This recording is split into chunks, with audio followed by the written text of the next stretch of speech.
সূরা ইখলাস, সূরা ফালাক, সূরা নাস। কোরআনে কারীমের এই শেষের তিনটা সূরা এমন তিনটা সূরা যে আমাদের প্রিয় নবী সাল্লাল্লাহু আলাইহি সাল্লাম সারা দিনে সবচাইতে বেশি সংখ্যক বার যেই সূরাগুলোকে ওয়াজিফা হিসাবে, আমল হিসাবে পড়ার নির্দেশ দিয়েছেন কোরআনে কারীমের, সেই সূরাগুলো হলো এই তিনটা সূরা। এই তিনটা সূরা দিনে এবং রাতে যত বেশি সংখ্যক বার পাঠ করতে হয়, অন্য কোনো সূরা এমনকি অন্য কোনো দোয়া এত বেশি সংখ্যক বার পাঠের নির্দেশ কোরআনে অথবা হাদিসে কোথাও দেওয়া হয় নাই।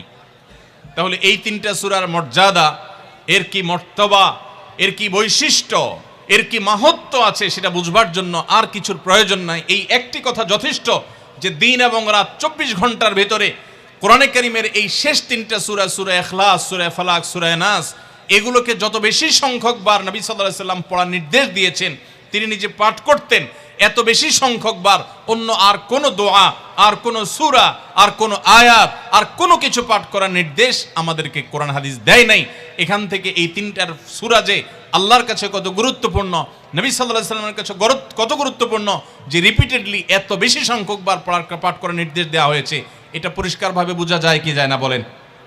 সম্মানিত ভাইরা আমার, সূরা ইখলাস, সূরা ফালাক, সূরা নাস, এই তিন সূরা দিন এবং রাত সব মিলিয়ে আমাদের প্রিয় নবী সাল্লাল্লাহু আলাইহি ওয়াসাল্লাম তিন জায়গায় তিনি তিন সময় এই সূরাগুলো পাঠ করতেন। একটা হলো সকাল এবং সন্ধ্যায়। সকাল এবং সন্ধ্যায় নবী করিম সাল্লাল্লাহু আলাইহি সাল্লাম তিন কুল পড়তেন। এটাকে সংক্ষেপে বলা হয় তিন কুল। যেহেতু তিন সূরার শুরুতে কুল শব্দটা আছে, এই জন্য সংক্ষেপে বলা হয় তিন কুল। এই তিন কুল ইখলাস, ফালাক, নাস, এই শেষের তিনটা সূরা কোরআনের, এই তিনটা সূরাকে আমাদের প্রিয় নবী সাল্লাল্লাহু আলাইহি সাল্লাম সকাল সন্ধ্যায় পড়তেন। একটা টাইম পাইলাম, কোন টাইমে পড়তেন? সকাল এবং সন্ধ্যায়। সকাল এবং সন্ধ্যার পাশাপাশি তিনি রাতে ঘুমানোর আগে আবার পড়তেন। তাহলে দুইটা টাইম পাইলাম। আরেকটা টাইম হলো 5 ওয়াক্ত নামাজের পরেও তিনি পাঠ করতেন। তাহলে কয় টাইম হলো? 3 টাইম। 3 কুল পড়তে হয় প্রতিদিন, রাত পুরা 24 ঘন্টার মধ্যে কয় টাইম? 3 কুল 3 সময়ে পড়তে হয়। সকাল এবং সন্ধ্যা এবং রাত এই সময়গুলোতে পড়তে হয় প্রত্যেকটা 3 বার করে। 3 বার পড়লে কি লাভ হয়?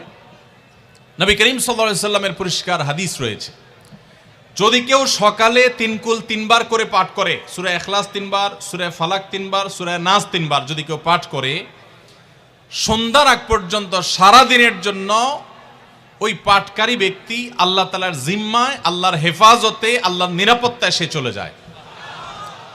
যত প্রকার অনিষ্ট আছে, ক্ষতি আছে, দৃশ্যমান ক্ষতি, অদৃশ্যমান ক্ষতি, সব ধরনের ক্ষয়ক্ষতি থেকে এবং আকস্মিক বিপদ থেকে, মুসিবত থেকে আল্লাহ রাব্বুল আলামিন ওই ব্যক্তিকে হেফাজত করেন, যে ব্যক্তি ইয়াকিনের সাথে, ঈমানের সাথে, দৃঢ়তার সাথে আল্লাহ তাআলার কাছে প্রার্থনা করে এই সূরাটা সকালে 3 বার পাঠ করে। একইভাবে যে ব্যক্তি সন্ধ্যায় পাঠ করে, মাগরিবের আগে বা পরে, আসরের পর থেকে নিয়ে মাগরিবের আগে কিংবা এশার আগ পর্যন্ত পুরো সময়ের ভিতরে যদি কেউ এই 3 কুল 3 বার পাঠ করে, তো সারা রাত জুড়ে ওই ব্যক্তি, এই পাঠকারী ব্যক্তি আল্লাহ রাব্বুল আলামিনের নিরাপত্তায় প্রবেশ করে যায়। একইভাবে আমাদের প্রিয় নবী সাল্লাল্লাহু আলাইহি সাল্লাম প্রত্যেক 5 ওয়াক্ত নামাজের প্রত্যেক ওয়াক্তের পর এই 3 কুল পাঠ করতেন একবার। কয়বার? একবার সূরা ইখলাস, একবার সূরা ফালাক, আর একবার সূরা নাস।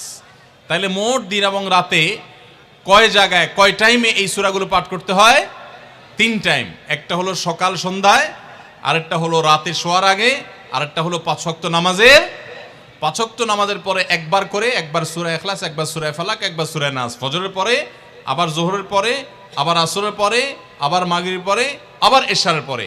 তাহলে দিন এবং রাত 24 ঘন্টায় এই 3 কুল কত বেশি গুরুত্বপূর্ণ হলে কোরআনের অন্য কোনো সূরা, অন্য কোনো আয়াত এত বেশি জায়গায়, এত বিভিন্ন জায়গায়, বিভিন্ন সময় নবী সাল্লাল্লাহু আলাইহি সাল্লাম এত সংখ্যক বার আমাদেরকে পাঠের নির্দেশ দেন নাই।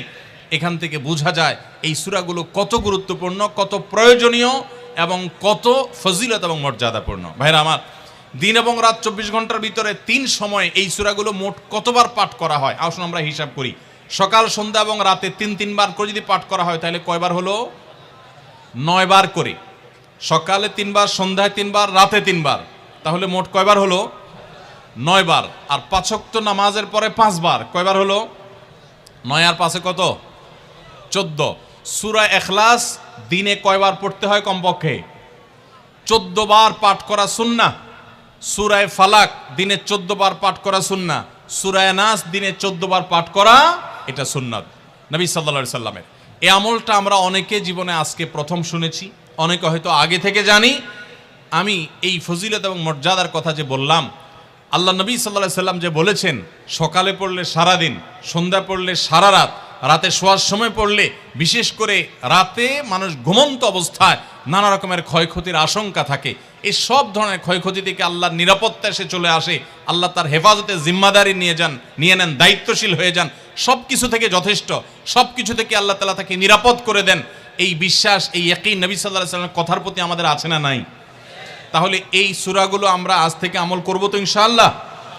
এই 3 কুল সকাল সন্ধ্যায় এবং রাতে ঘুমানোর আগে এটা পাঠ করার একটা বিশেষ পদ্ধতি আছে। সেটা হলো নবী করিম সাল্লাল্লাহু আলাইহি সাল্লাম শিক্ষা দিয়েছেন, এই 3 কুল সূরা ইখলাস 3 বার পড়বেন, সূরা ফালাক 3 বার পড়বেন, সূরা নাস 3 বার পড়বেন, পড়ে 2 হাতকে এরকম কোষ করবেন, এভাবে কোষ করবেন, কোষ করে এই কোষের মধ্যে ফু দিবেন, নিজের কোষের ভিতরে 3 বার পড়ে ফু দিয়ে এরপর সেটাকে পুরা শরীরের মধ্যে মুছে ফেলবেন। যেখানে যেখানে হাত নেওয়া সম্ভব হয়, শরীরের যতটুকু জায়গায় হাত নেওয়া সম্ভব হয়, সামনে পেছনে চেষ্টা করে যতটুকু সম্ভব হয় ততটুকু মাসা করবেন, মুছবেন হাত দিয়ে। এর মাধ্যমে আল্লাহ তাআলা আপনাকে হেফাজত করবেন। ছোট ছোট বাচ্চা যারা আছে, দুধের শিশু, 2 বছর, 4 বছর, 6 বছর, যারা পড়তে পারে না এখনো বা মুখস্থ নাই, সে বাচ্চাদেরকে মা বাবা বা তাদের কাছের কোনো লোকজন তারা পড়ে 3 বার ফু দিবেন। আবার 3 বার পড়ে নিজের ছেলে মেয়ের সবার শরীরে ফু দিয়েন না, প্রত্যেকের জন্য 3 বার। আপনারটা আপনি করবেন, বাচ্চাকে করে দিবেন। এই আমলগুলো আল্লাহ তাআলা আমাকে যেদিন জানার তৌফিক দিয়েছে, আপনাদের উৎসাহের জন্য বলি, সারাদিনে আর কোনো আমল করতে পারি আর না পারি, নফল আমল হিসাবে এই আমলটা সজ্ঞানে, বিশেষ কোনো বিপদ আপদ মুসিবত না হলে আমি আলহামদুলিল্লাহ এই আমলটা কখনো ছাড়ি না, প্রতিদিন করি আলহামদুলিল্লাহ। আজকেও শুরুতেও এই আমলটা আমি করে নিয়েছি। আপনারা সবাই আমলটা করবেন তো ইনশাআল্লাহ? কে কে নিয়ত করছেন আজ থেকে 3 কুল এই 3 টাইম জীবনে কখনো ছাড়বেন না? একটু দাঁড়ায় হাতটা তুলে আল্লাহকে দেখাই দেন। সবাই নিয়ত করছেন তো? আল্লাহ আমাদের সবার হাতগুলোকে কবুল আর মঞ্জুর করে নিন। আল্লাহ তাআলা আমাদের সকল ক্ষয়ক্ষতি থেকে হেফাজতের জন্য আল্লাহ একাই যথেষ্ট হয়ে যান। ভাইরা আমার, তাহলে 3 কুলের আমলটা করবো তো ইনশাআল্লাহ? 3 কুল সম্পর্কে আরো অনেক কথা বলার আছে, এই 3 কুলের ফজিলত এবং মর্যাদা নিয়ে আরো বহু কথা শোনাবার আছে, কিন্তু আমি শুধুমাত্র এটুকু যথেষ্ট মনে করি আমলের জন্য। আমরা এটাকে আমল করব। আমাদের সারা দিনে সারা রাতে কত রকমের বিপদ আপদের ভয় থাকে, আশঙ্কা থাকে। আপনি যদি কোনো এলাকার কোনো প্রভাবশালী ব্যক্তির সাথে আপনার পরিচয় থাকে, আর ওই ব্যক্তি যদি বলে তোমার কোনো সুবিধা অসুবিধা যেন না হয়, এই এলাকায় প্রবেশ করলে আমাকে একটা SMS করে রাখবা। ওই এলাকার থানা পর্যায়ে হলো ওসি সাহেব, জেলা পর্যায়ে হলো SP সাহেব, DC সাহেবের সাথে আপনার খুব হট লিঙ্ক, খুব ভালো সম্পর্ক, তিনি আপনাকে ভালো জানেন। আপনাকে বলে দিয়েছে তুমি সেখানে গেলে তুমি আমাকে শুধু SMS করবা। আপনি SMS করেছেন, তিনি রিপ্লাইতে বলেছেন ঠিক আছে তুমি এলাকায় ঢুকছো, আমি দেখতেছি, অসুবিধা নেই। ওই এলাকায় আপনাকে কেউ ডিস্টার্ব করলে, কেউ আপনার ক্ষতি করতে চাইলে, কোনো অসুবিধা করতে চাইলে আপনার কোনো ভয় হবে? কারণ প্রশাসনের ব্যক্তিরা আপনাকে অভয় দিয়েছেন, তারা আপনার সাথে আছেন, তদারকি করছেন, আপনি নির্ভয় ফিল করবেন। প্রশাসনের ভাইদের হাতে সবকিছু নাই, সবকিছু আছে। তারা চাইলে সব ক্ষতি থেকে আপনাকে বাঁচাতে পারবেন না। হ্যাঁ, তারা চেষ্টা করবেন, এটা ঠিক। এইটুকুর কারণে যদি আপনার এত আস্থা তৈরি হয়, তো আরশে আজিমের মালিক স্বয়ং আহকামুল হাকিমিন আল্লাহ রাব্বুল আলামিন, যার হাতে মানুষের জীবন, যার হাতে মানুষের মৃত্যু, যার হাতে মানুষের সকল লাভ, সকল ক্ষতি, সকল কল্যাণ, সকল অকল্যাণ, সেই আরশের মালিক বলছেন তুমি সকাল এবং সন্ধ্যায়, রাতে শোয়ার সময় এই 3 কুলের আমল যদি তুমি করো, তো আল্লাহ রাব্বুল আলামিন স্বয়ং তোমার সব কিছু থেকে তোমার জন্য যথেষ্ট হয়ে যাবে। তোমার কোনো কিছুর প্রয়োজন হবে না। আল্লাহর কথার প্রতি যদি ইয়াকিন থাকে, নবী সাল্লাল্লাহু আলাইহি ওয়াসাল্লামের হাদিসের প্রতি যে বিশ্বাস থাকে যদি, তাহলে ইনশাআল্লাহ আজ থেকে আমরা কেউ, আমার পর্দা আলের মা বোনরা যারা শুনছেন, আমরা যারা শুনছি, আমরা কেউ এই আমলটা ছাড়বো না ইনশাআল্লাহ। সবাই আমল করবো তো ইনশাআল্লাহ?